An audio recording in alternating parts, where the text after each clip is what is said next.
உங்க அப்பாவுக்கு வெங்கல சிலை வைக்கணும்னு ட்ரை பண்ணீங்கல்ல, அதுக்கு சுப்ரீம் கோர்ட் என்ன சொன்னாங்க?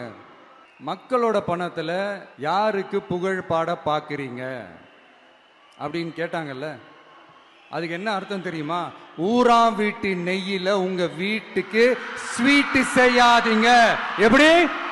ஊராம் வீட்டு நெய்யில உங்க வீட்டுக்கு ஸ்வீட் செய்யாதீங்கன்னு அர்த்தம். மக்களோட ஒரு அடிப்படை வாழ்வாதாரத்துக்கு ஏதாவது பிரச்சனைக்குன்னு கேட்டா நிதி சுமைன்னு சொல்றீங்க. செல வைக்கிறதுக்கு மட்டும் எங்கிருந்து சார் காசு வருது? முதல்ல மக்களுக்கு அந்த சோறுக்கு வழி பாருங்க சார். செலவு வைக்கிறத பத்திலாம் அப்புறமா யோசிக்கலாம். கேஸ் சிலிண்டருக்கு மானியமா 100 ரூபாய் தரேன்னு சொன்னீங்களே, என்னாச்சு? கரும்புக்கு ஆதார விலையா 4000 ரூபாய் தரேன்னு சொன்னீங்களே, என்னாச்சு? ரொம்ப நாள் கல்யாணமே ஆகாம இருக்கிற பெண்களுக்கு அவங்களுடைய கல்வி தகுதிக்கு ஏற்ப அரசு வேலை கொடுப்போம்னு சொன்னீங்களே, என்னாச்சு? இதெல்லாம் வெறும் சாம்பிள் தான். இதோட ஹைலைட் ஒன்று இருக்கு. மாநில அரசால முடியவே முடியாதுன்னு தெரிஞ்சுக்கிட்டோம், நாங்க வந்தா நீட்டை ஒழிப்போம். ஆகா ஆகா ஆகா ஆகா, எவ்வளவு பெரிய ஒரு மோசடி இது! கேட்டா நாங்க தான் முன்மாதிரி ஆட்சின்னு சொல்லுவாங்க. மோசடி ஆட்சி. மோசமானவங்களே முக்கியமானவங்க கேள்விப்பட்டிருக்கிறீங்களா? அந்த மாதிரி மோசடி ஆட்சியிலேயே முக்கியமான ஆட்சி இந்த திமுக ஆட்சி.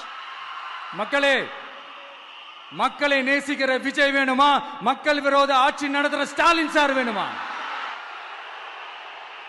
இந்த விஜய் நம்புறீங்களா? ஸ்டாலின் சார் நம்புறீங்களா? இந்த சத்தத்துக்கு அர்த்தம் தெரியுமா சார்? ஸ்டாலின் தொடரட்டும் அப்படின்னு அர்த்தம் கிடையாது. தீய சக்தி திமுக ஆட்சி மறையட்டும், தூய சக்தி டிவிகே ஆட்சி வரட்டும். நானும் உதிக்கட்டும்னு சொல்லாம்னு நினைச்சேன். பார்த்தா அதை வேற திருச்சி பேச ஆரம்பிச்சிருவாங்க. திருநெல்வேலியில், நாங்குநேரியில் இப்போ ரீசெண்டா ஒரே லைன்ல சொல்லணும்னா, நம்ம நண்பர் ஒருத்தர் ட்வீட் போட்டிருந்தாரு, அதையே சொல்றேன். ஸ்டாலின் தொடரட்டும், சட்டம் ஒழுங்கு சந்தி சிரிக்கட்டும். இதுதான் அந்த பிரச்சனைக்கு ஒரே லைன்.